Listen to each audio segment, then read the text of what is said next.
আজকে আমরা রাজা রানীর গল্প পড়ব। আর গল্পের নাম হচ্ছে কি কাঞ্চনমালা আর কাকনমালা।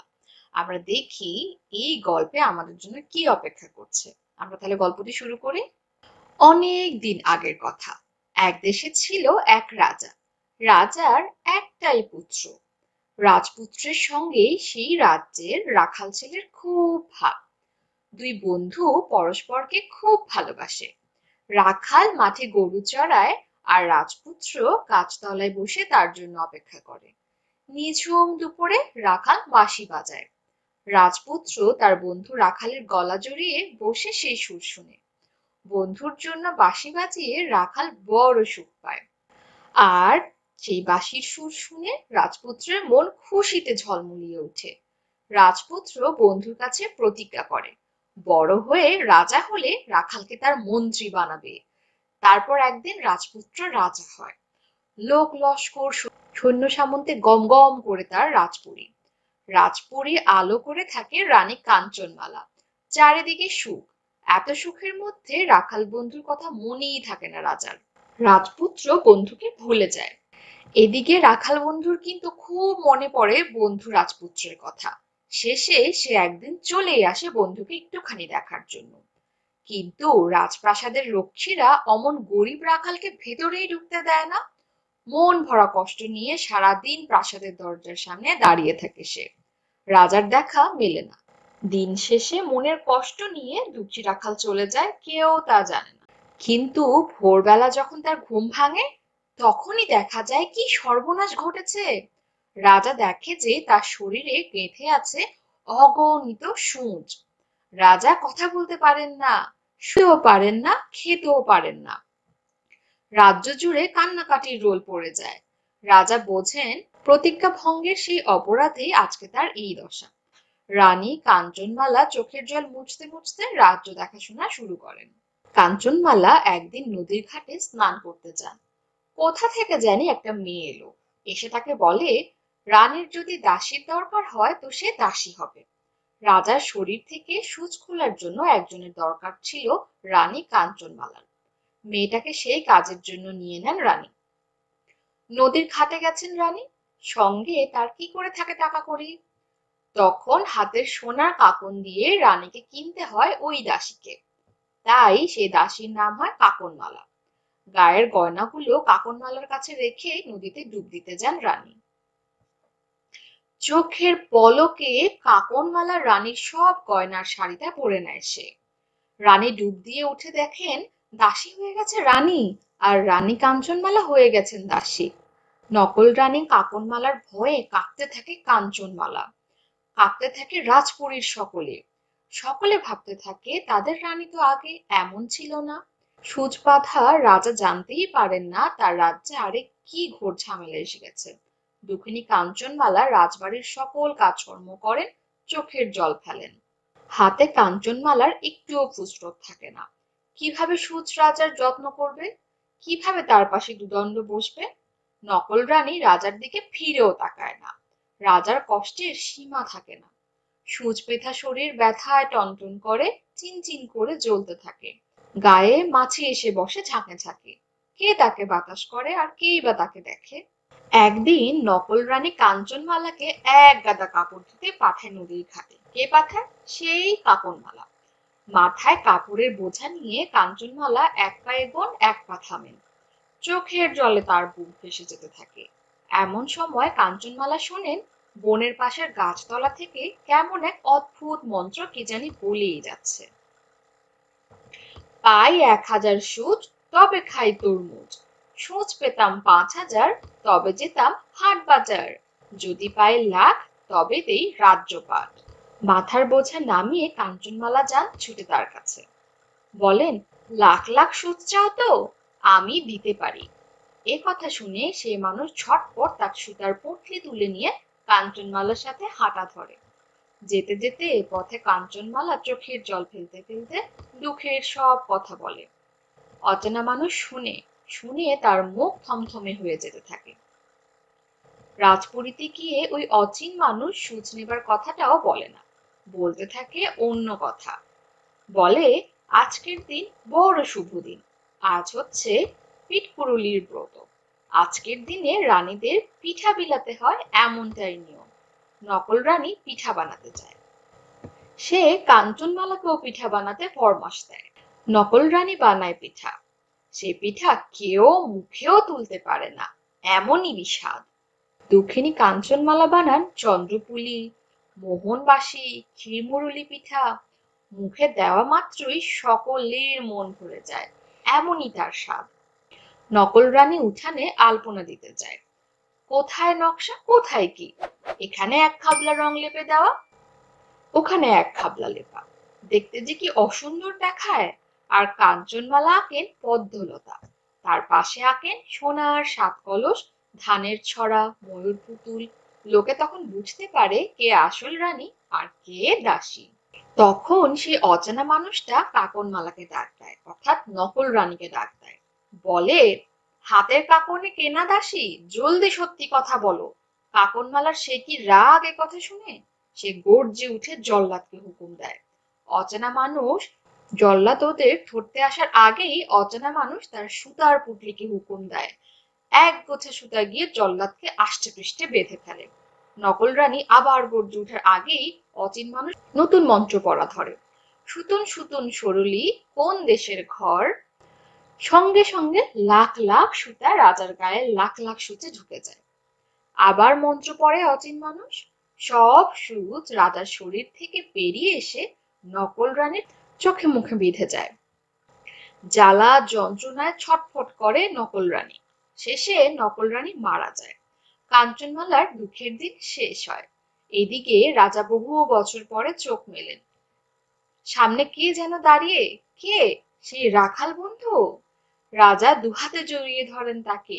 রাজা ক্ষমা চান তার বন্ধুর কাছে, কথা দিয়ে কথা রাখেননি বলে। রাজা বলেন, আজ থেকে তুমি আমার মন্ত্রী, এই রইল রাজ্য আমার।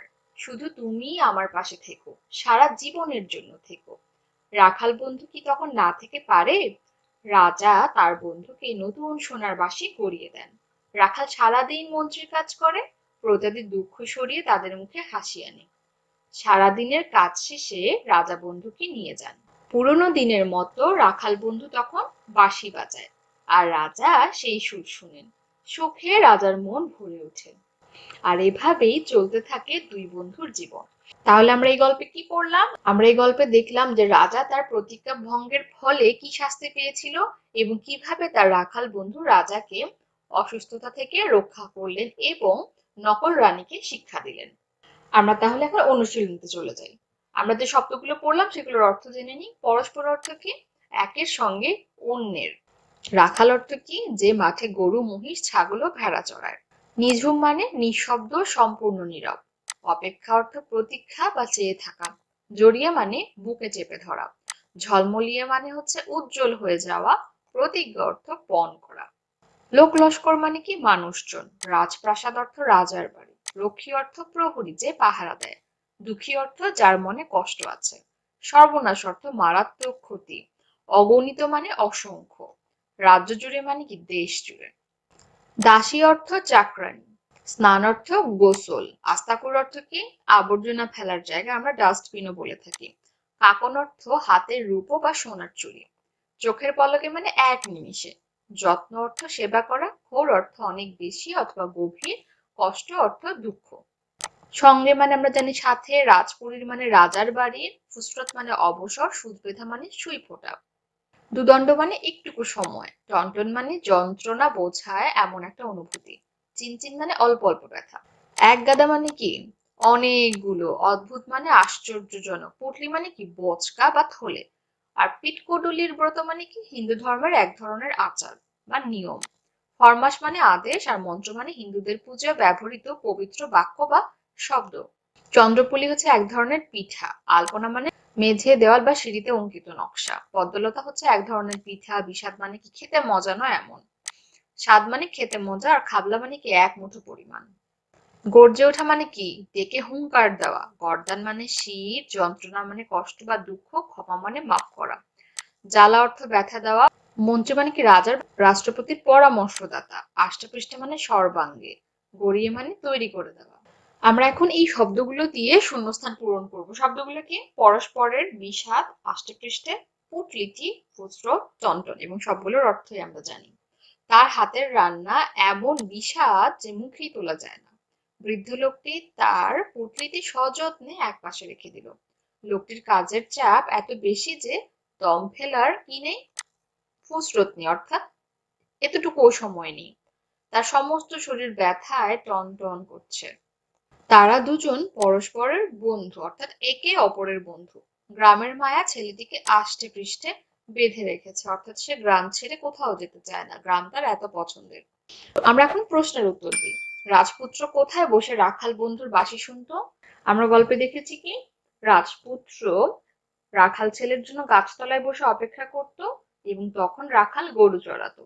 গরু চড়ানো শেষ হয়ে গেলে রাখাল ছেলে গাছের নিচে বসে বাঁশি বাজাতো এবং রাজপুত্র তার সাথে বসে বসে বাঁশি শুনতো। রাজপুত্র রাখাল বন্ধুর কথা ভুলে যায় কেন? রাজপুত্র যখন রাজা হয়ে গেল তখন সে রাজ্য পেয়ে, রানী পেয়ে, তার রাখাল বন্ধুর কথা বেমালুম ভুলে গেল। রাজা কেন মনে করলেন প্রতিজ্ঞা ভঙ্গের কারণেই তার এই দশা? কেননা রাজা মনে মনে অনুতপ্ত ছিল যে সে তার জীবনে একটি ভুল কাজ করেছে। সে একজনকে কথা দিয়ে কথা রাখেনি এবং সে জানে এটা কোনো ভালো কাজ নয়। তাই যখন তার এই দশা হলো, তিনি অসুস্থ হয়ে গেলেন, তখন তিনি আরো অনুতপ্ত হলেন এবং বুঝতে পারলেন যে প্রতিজ্ঞা ভঙ্গের কারণে, তার বন্ধুর মনে কষ্ট দেওয়ার কারণেই বুঝি তার আজ এই দশা। তোমার মা বাড়িতে কি ধরনের পিঠা বানায়? তাহলে আমাদের মা বাড়িতে যে যে ধরনের পিঠা বানায় আমরা লিখবো।